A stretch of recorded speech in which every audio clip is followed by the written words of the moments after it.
Hey, what's up everybody, and today I'm going to show you how to keep a tank with sunfish in it. So I'll just show you my sunfish that I have quickly. Hopefully you guys can see them. I have a pumpkin seed and two bluegills. Pumpkin seed is smaller and the two bluegills are about a bigger size. I caught them about 2 weeks ago from my local pond that is close by my house, and they're doing just fine right now.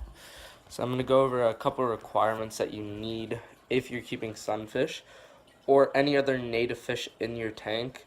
First of all, please have a quite large tank. I'd say the minimum for one small sunfish, 3 or 4 inches, would probably be 25 gallons. 20 gallons or more probably. 25 to make them comfortable for a 3-4 incher. Anything above 5 or 6, I'd recommend 30 and over. And anything bigger than that, you should definitely get a 45 gallon tank and over, which I do have a 45 tank. They're quite comfortable. So, and also get a heavy duty filter. Even though my tank is only 40 gallons, I'm not sure how well you can see that, or 45 gallons technically. I actually have on it a 45 gallon filter to make sure there's a constant water flow for these fish that need a lot more oxygen and also produce a lot more waste than your typical pet store fish. And there are a couple things that you need to feed sunfish. You must make sure that your flakes or pellets have a are very high in protein. Like mine have 41% crude protein at the minimum, which is what you want. You don't want anything. I use these for all freshwater tropical fish, these little omega-1 flakes, and they work fine for these sunfish who are quite healthy right now.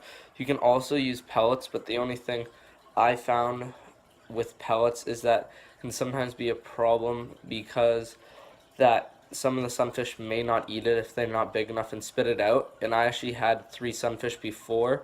You may have saw it if you saw my live stream on Instagram. Maybe not, but all of them died because all the pellets sat at the bottom of the tank and started to grow fungus all over them and eventually spread to the fish, and they all died because of it. Some other requirements you must have are, I'd say rocks and plants to make them comfortable.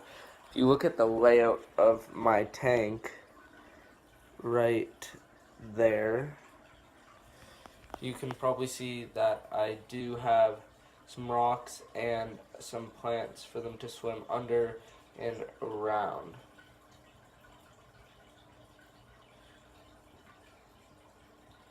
Little guys all swimming around right there. And also remember that this is going to be an expensive job, so don't go cheap. I spent quite a bit of money, probably over $300 on all the materials to create this tank, which is what you will need.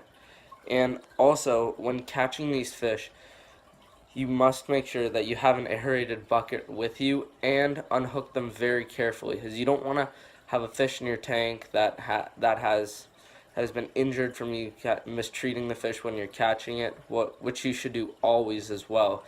And also, don't bring any fish into your tank, or if you're taking multiple, make sure that all of them are perfectly healthy and you don't see any diseases on them, such as small, like worms or anything like that on them.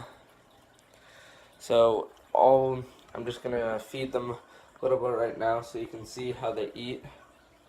And one thing to know is that they won't be it will usually take 2 weeks for them or so to start eating. Mine took a week or 2 to start eating, and to make sure they're adapted for the tank. You can worry about pH levels. I've heard and read that you need to worry about that.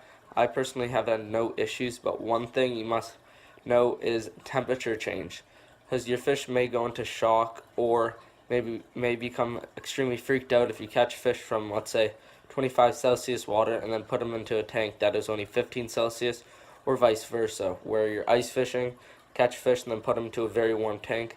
They'll become extremely freaked out. Also, try not to bang on the glass too much or make loud sounds around the tank, even though it may be unavoidable, especially in the first 2 weeks, so they can get comfortable with you. So I'm just going to feed them a little bit.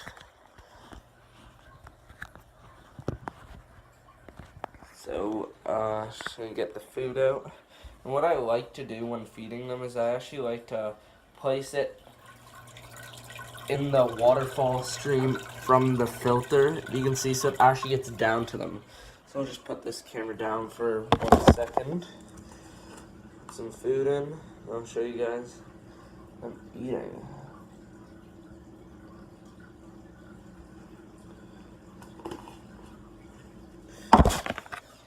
So I placed the food in. So hopefully you can see the flakes over there. See them all going crazy for it.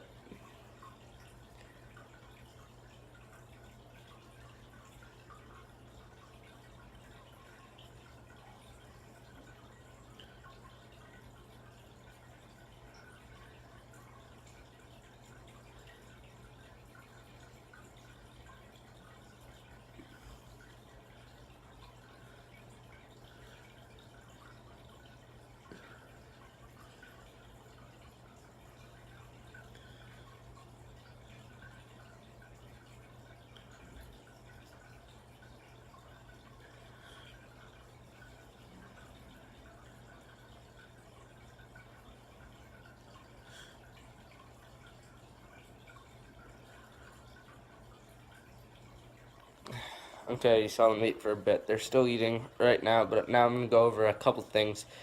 Well, tank care, that is, basically. So what I like to do is clean my tank every 2 weeks, especially in the first week or two is really, really crucial, as if you're using pellets or another food, they don't eat it, it can actually grow fungus and spread a disease around your tank.